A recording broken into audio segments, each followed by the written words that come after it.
Hey everybody, welcome to Afterburner. I'm Bill Whittle. Well, how does one measure our debt to those celestial beings that watch over us in our sleep, those divine messengers whispering to us from the lips of God himself, warning us of our transgressions, those protectors of the weak and the powerless against the forces of... What the hell is that doing there? Angels? How very quaint.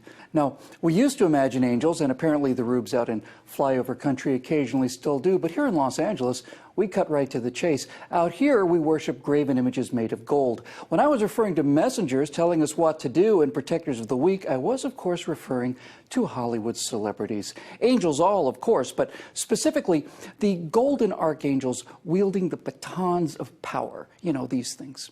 If not they, then who can remind us of how far we common Americans have fallen and how far we have yet to climb out of our life in hell?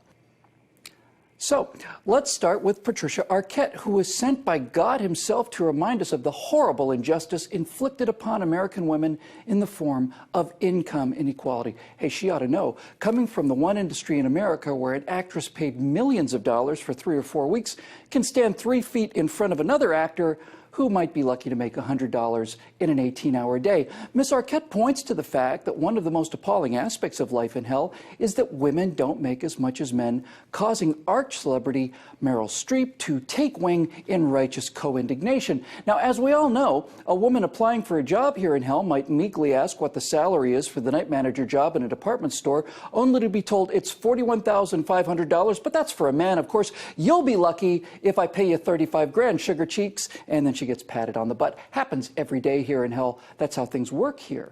That income disparity couldn't possibly have anything to do with the fact that men put in more hours and they take less leave time and, as a rule, do more dangerous jobs like work on oil rigs, let's say, that pay better because you're more likely to be killed in horrible ways. If that were true, though, then what would a celebrity do in order to gain the moral high ground needed to justify their multi-million-dollar salaries?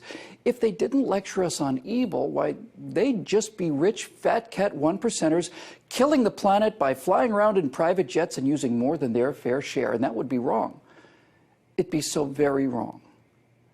Now, this war on women can only be stopped by women, of course, which is why Miss Arquette and Miss Streep are so adamant that their demigod friend Hillary Clinton be elected to right this horrible wrong.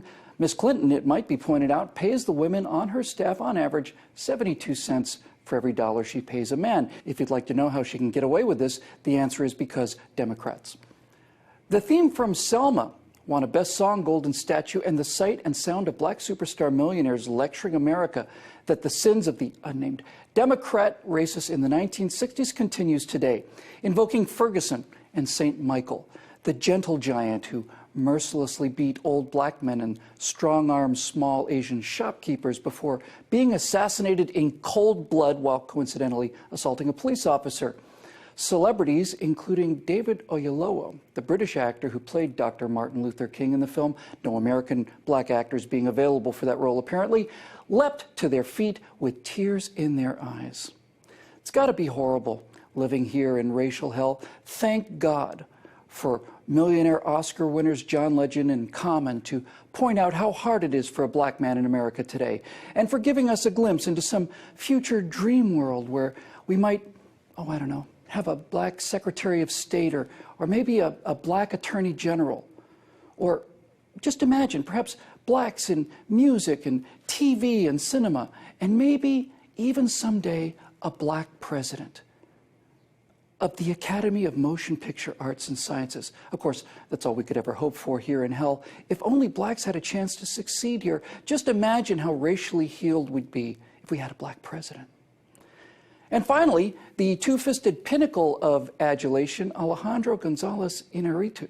Mr. Inarritu, who apparently did not sneak into the awards ceremony by climbing a fence in Texas or Arizona or California in the middle of the night, carrying a few kilos of narcotics as the price of admission, asked that his fellow Mexicans be treated with the same dignity and respect as the ones that came before to build this immigrant nation. Now, I'm old-fashioned, of course, and that led me to consider, in my knuckle-dragging old-school way, if the dignity and respect that he was talking about came as a natural result of, obeying the law and coming here legally, learning English, taking an oath of citizenship, and renouncing their former allegiance, Mr. Inarritu almost blew his case because before reminding Americans of the hell that we live in, he prayed that his fellow Mexicans could find and build a government they deserved.